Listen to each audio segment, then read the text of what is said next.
Welcome to my channel, Visionary Vicky. Today we'll be practicing the story 3 Questions by Leo Tolstoy. The thought came to a certain king that he would never fail if he knew 3 things. These 3 things were: what is the right time to begin something? Which people should he listen to? What is the most important thing for him to do? The king therefore sent messengers throughout his kingdom, promising a large sum of money to anyone who would answer these 3 questions. Many wise men came to the king, but they all answered his questions differently. In reply to the first question, some said the king must prepare a timetable and then follow it strictly.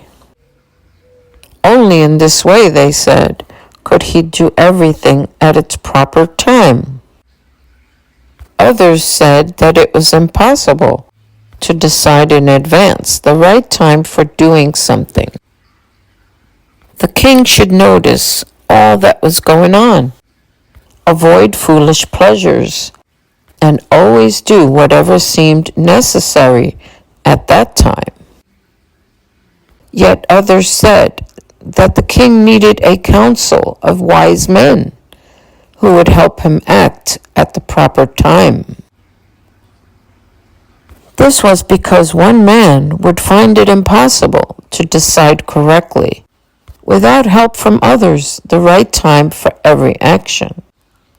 But then others said that there were some things which could be urgent. These things could not wait for the decision of the council. In order to decide the right time for doing something, it is necessary to look into the future. And only magicians could do that. The king, therefore, would have to go to magicians. In their answers to the second question, some said that the people most necessary to the king were his counselors.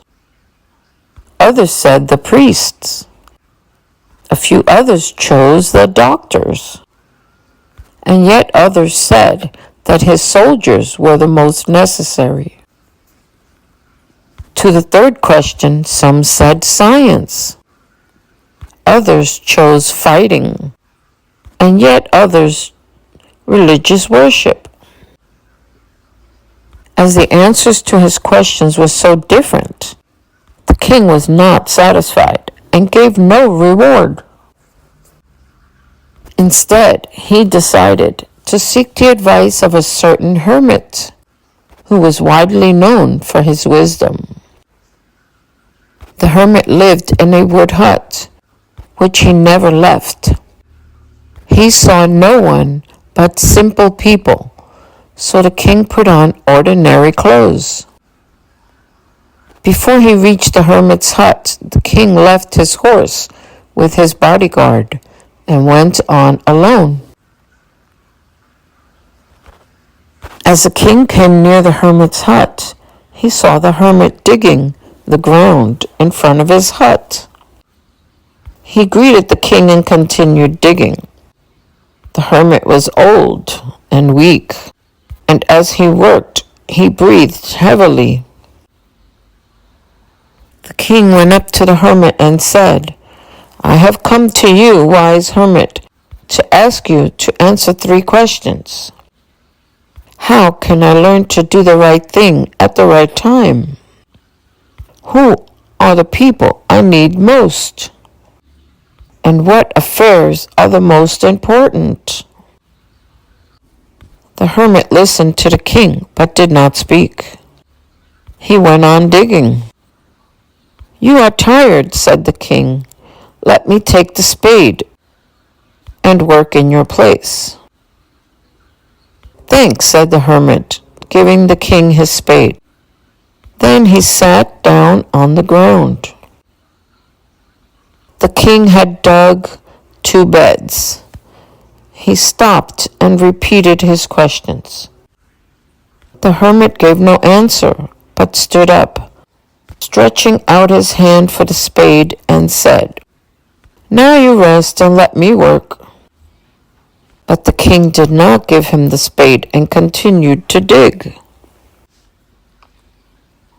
1 hour passed, then another.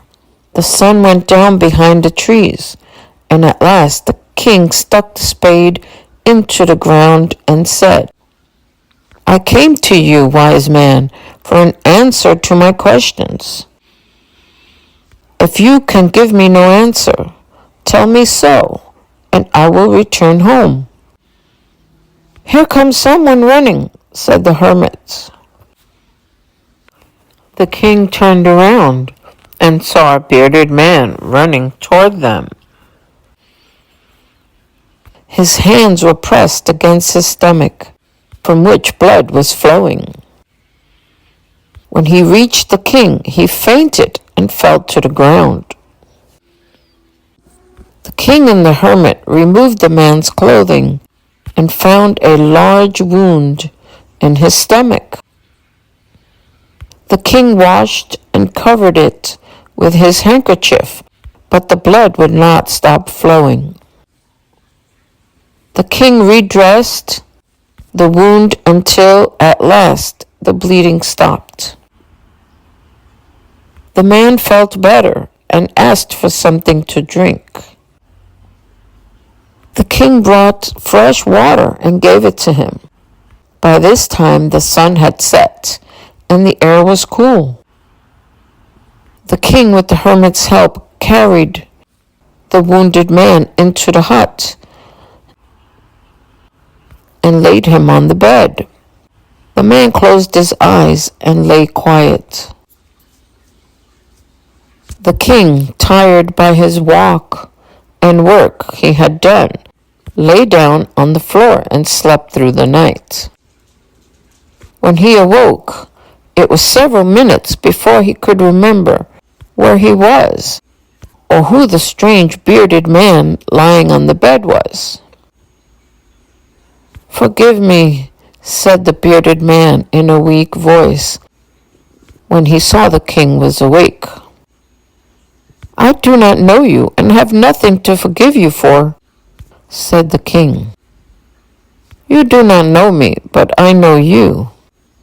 I am that enemy of yours who swore revenge on you because you put my brother to death and seized my property. I knew you had gone alone to see that hermit, and I made up my mind to kill you on your way home. But the day passed, and you did not return. So I left my hiding place, and I came upon your bodyguard, who recognized me and wounded me. I escaped from him, but I should have died if you had not dressed my wounds. I wished to kill you, and you have saved my life. Now, if I live, I will serve you as your most faithful servant, and will order my sons to do the same. Forgive me." The king was very happy to have made peace with his enemy so easily, and to have won him over as a friend. He not only forgave him, but said he would send his servants and his doctor to look after him, and he promised to give back the man his property. Leaving the wounded man, the king went out of the hut and looked around for the hermit. Before going away, he wished once more to get answers to his questions. The hermit was on his knees sowing seeds in the beds that had been dug the day before.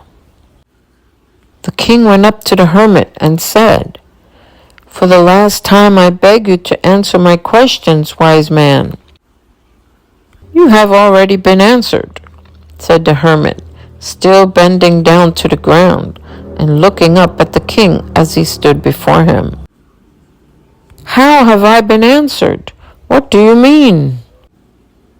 Do you not see? Replied the hermit. If you had not pitied my weakness yesterday and had not dug these beds for me, you would have gone away.